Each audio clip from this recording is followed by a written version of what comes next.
পাখির বাচ্চা এটা হলো ওই ডাহুকের বাচ্চা।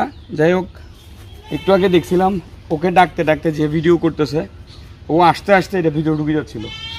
সো এই কারণে আপনাদেরকে একটু দেখানোর জন্য ভিডিওটা করা। ওর মাও ছিল একটু আগে, আমারও দেখে চলে গেছে। যাই হোক, এই জায়গাতে একটু যদি দেখাই,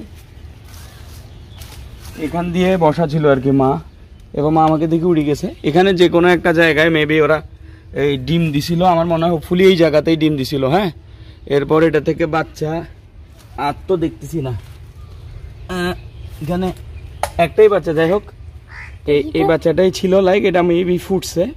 তো ডাহুকের বাচ্চা, তো ডাহুকের বাচ্চা, এটা হইলো ডাহুকের বাচ্চা। আপনার দেখলে বুঝবেন কীভাবে আমি বলি।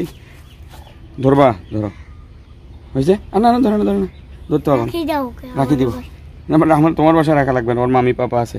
এই যে পায়ের অংশ দেখলেই বুঝতে পারবেন যে ডাহুকের বাচ্চা। ডাহুকের পায়ের এই ফিঙ্গারগুলো মানে আঙ্গুলগুলো বেসিক্যালি অনেক লম্বা লম্বা হয়, আর বডি থেকে আসলে পায়ের ইয়াগুলো বড় হয়। পড়ে যাবে, পড়লে ব্যথা হবে। একবার পড়ছে, রাখো, হয়েছে? এই যে একটু দাঁড়াও, একটু দাও। তো জিনিসটা হলো আমরা ওকে আবার ছেড়ে দিব, কেউ কিছু মনে করেন না যে আমরা রাখি দিব বা কিছু, এটাকে আবার ছেড়ে দিব আমরা। এই তো, তো যাই হোক, সবাই ওর জন্য একটু দোয়া করেন যাতে ও ওর বাসায় ঠিক মতো থাকতে পারে, আর সাপ টাপের পেটে যাতে আল্লাহর রহমতে না যায়। আপনাদের জন্য আসলে এরকম অনেক টাইপসের ভিডিও করি, তো আশা করি আপনাদের ভালো লাগবে ইনশাল্লাহ। তো ওকে ছেড়ে দিচ্ছি, ও ওর বাসায় চলে যাক।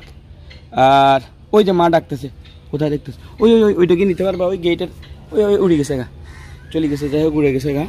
ও আছে, ওর মা বাপ আছে আশেপাশে, অসুবিধা হবে না। আমরা ছেড়ে দেওয়ার পর মা বাপ চলে আসবে ইনশাল্লাহ। তো আমরা ওকে ছেড়ে দিতেছি, ও ওর বাসায় চলে যাইতেছে,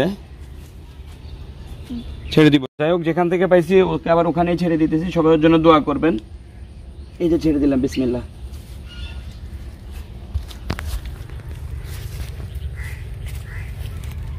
চলে গেছে ভিতরে, রাইট? Bye bye. যাই হোক, দেখা যাচ্ছে না, ভিতরে ঢুকে গেছে। এদের মেইন জিনিসটা হলো বাচ্চারা যথেষ্ট অ্যাক্টিভ হয়, অ্যান্ড আমি দেখতেছি না। যাই হোক, ভিতরে দিয়ে দিছি। যাই হোক, মা আসি গেছে আলহামদুলিল্লাহ। এই যে আপনারা দেখতে পাচ্ছেন হয়তো,